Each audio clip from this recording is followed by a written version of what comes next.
Welcome to our updated guide on how to delete your Twitter account. Follow these simple steps to permanently deactivate your account. To begin, open the Twitter app on your Android phone. Next, tap on your profile picture located in the top left corner of the screen. Scroll down until you find the Settings and Privacy option, then tap on it. From there, select Your Account. At the bottom of the page, you will see an option labeled Deactivate Account. Tap on this option.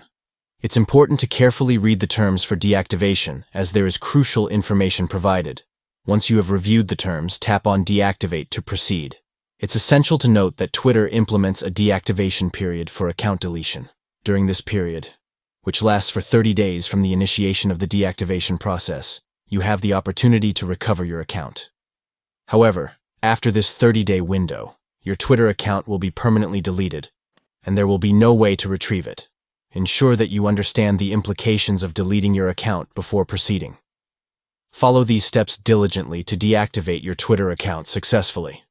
Thank you for watching, and we hope this guide has been helpful in navigating the account deletion process on Twitter.